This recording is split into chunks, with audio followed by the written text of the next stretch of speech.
High friends, welcome back to cinema vision. Ravi மோகன், ஆர்த்தி இவங்களோட விவாகரத்து பரபரப்பாக போயிட்டு இருந்த நிலையில் நேற்று முந்தைய நாள் கோர்ட்டில் இவங்க ரெண்டு பேருமே ஆஜராகி அவங்களோட ஒப்பீனியனை மனுவாக கொடுத்துருக்காங்க. ரவி மோகன் அந்த மனுவில் என்னோட விவாகரத்தில் நான் உறுதியாக இருக்கேன், நான் எதனால் ஆர்த்தியை விவாகரத்து பண்ணுறேன் அப்படிங்கிறதுக்கான விளக்கத்தை இந்த மனுவில் கொடுத்துருக்கேன் அப்படின்னு சமர்ப்பிச்சிருக்காரு.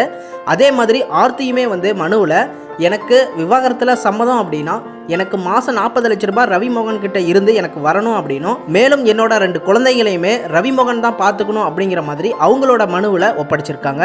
இப்போ ரசிகர்கள் எல்லாரும் இவங்களை பயங்கரமாக கமெண்ட் பண்ணி திட்டி வந்துட்டு இருக்காங்க. இப்போ அந்த நியூஸ் தான் பரபரப்பாக போயிட்டு இருக்கு.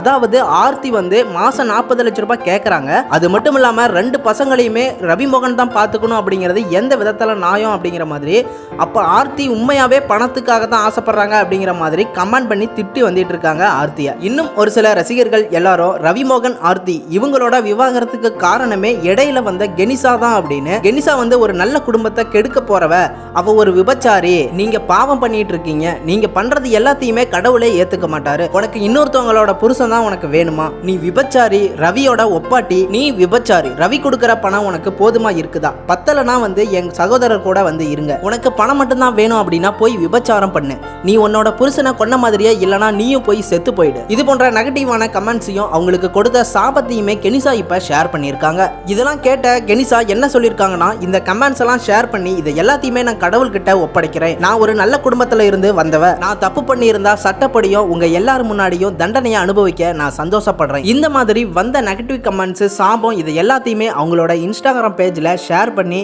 என்னை கொஞ்சம் வாழ விடுங்க, பொறுமையா இருக்க விடுங்க, என்னை சுவாசிக்க விடுங்க, என் மேல கண்டிப்பா தப்பு இல்லை, கூடி சீக்கிரம் உண்மை என்ன அப்படிங்கிறது தெரிய வரும் அப்படிங்கிற மாதிரி கெனிசா அவர்கள் ரொம்பவே ஃபீலிங்ஸா இந்த கமெண்டையும் ஷேர் பண்ணியிருக்காங்க.